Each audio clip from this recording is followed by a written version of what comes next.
Bienvenue dans cette nouvelle édition de l'Africa Tonight. Au sommaire, Bassirou Djai, le nouveau Premier ministre de la Guinée-Bissau, poste resté vacant depuis le 12 août dernier. Il a été nommé ce jeudi par le président José Mario Vaz. Condamnation définitive pour Karim Wade. La Cour suprême sénégalaise a confirmé ce jeudi le verdict prononcé contre l'ancien ministre par la Cour de répression de l'enrichissement illicite. Et le Sénégal perd un trésor humain. Le célèbre percussionniste Doudou Ndiaye Rose, considéré comme une véritable légende de la musique, est décédé ce mercredi à l'âge de 85 ans. En Guinée-Bissau, le président José Mario Vaz vient de nommer un nouveau Premier ministre. Il s'agit de Bassirou Djai, porte-parole du gouvernement.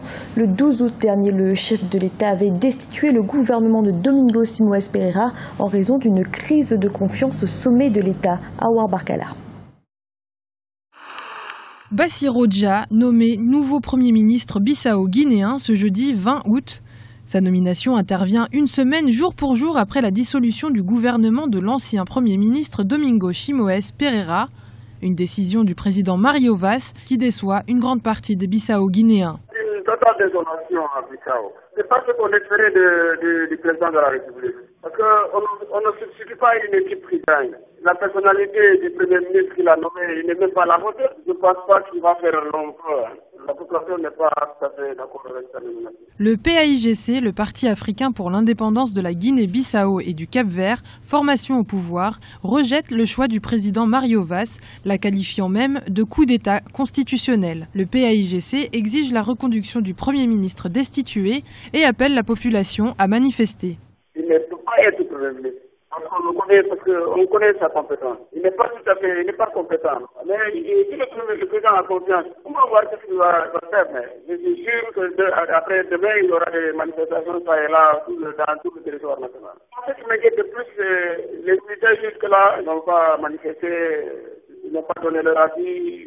La communauté internationale menace déjà la Guinée-Bissau de sanctions si la stabilité sociopolitique n'est pas rétablie dans les plus brefs délais. Ce pays lusophone de 1,6 million d'habitants a connu plusieurs coups d'État réussis ou avortés depuis son indépendance en 1974. Une délégation de la CEDEAO est arrivée ce 20 août dans le pays pour la stabilisation du pays au cours de cette période de transition. Au Burundi, le président réélu Pierre Nkurunziza a prêté serment ce jeudi pour un troisième mandat très controversé. Aucun chef d'État étranger n'était présent à la cérémonie officielle. Une investiture sous haute tension puisque la situation sécuritaire continue de se dégrader dans le pays, avec notamment plusieurs assassinats ciblés de personnalités de premier plan. Le parquet de Paris demande le non-lieu pour Mounier Chiaka. 20 ans après le début de l'enquête, le procureur de la République s'oppose à ce que le prêtre rwandais comparaisse devant un tribunal. L'homme exilé en France est mis en cause dans le génocide de 1994. Ibrahim Ndiaye. Non-lieu pour Wenceslas Mounier Chiaka. Le parquet de Paris s'oppose à ce que Wenceslas Mounier Chiaka comparaisse devant un tribunal, une décision rendue ce mercredi 19 août. Le prêtre rwandais est mis en cause dans le génocide de 1994. Il était exilé en France depuis 1995, date à laquelle une instruction a été ouverte. Le rôle de Wenceslas Mounier Chiaka durant le génocide de 1994 a pu susciter de très nombreuses interrogations, mais l'instruction n'a pas permis de corroborer de façon formelle une participation active. Wenceslas Mounier Chiaka est suspecté d'avoir aidé des milices à rafler des personnes qui étaient réfugiées dans une église de Kigali. La justice lui reproche également d'avoir violé des femmes tutsis au sein de son église. Lorsqu'on constate que les charges qui sont retenues contre la personne qu'on poursuit ne sont pas fondées, ne sont pas fiables, on peut clore le dossier et classer ce dossier. Je crois que actuellement ce qui se passe dans le dossier du prêtre entre dans cette logique, puisque le procureur de Paris a carrément requis un non-lieu contre le prêtre. Cela voudrait dire que ce qu'on a retenu contre lui comme motif ou bien comme élément entrant comme contre lui n'est pas fondé. Alors, c'est tout à fait normal qu'on puisse le relaxer purement et simplement. Reste à présent au juge d'instruction d'ordonner ou non le renvoi devant une cour d'assises de Wenceslas Munyeshiaka, le premier Rwandais visé par une plainte en France pour son implication présumée dans le génocide des Tutsis. En 2006, les autorités judiciaires rwandaises avaient condamné le père Munyeshiaka par contumace à la prison à perpétuité. Tous les pourvois en cassation de Karim Wade ont été rejetés. La Cour suprême du Sénégal a confirmé ce jeudi le verdict prononcé contre l'ancien ministre par la Cour de répression de l'enrichissement illicite. Pour rappel, Karim Wade avait été condamné à 6 ans de prison ferme et 138 milliards de francs CFA d'amende. Lisa Siakizimana. La condamnation de Karim Wade confirmée par la Cour suprême du Sénégal. La Cour suprême a rejeté les pourvois de Karim Wade contre l'arrêt du 23 mars prononcé par la Cour de répression de l'enrichissement illicite.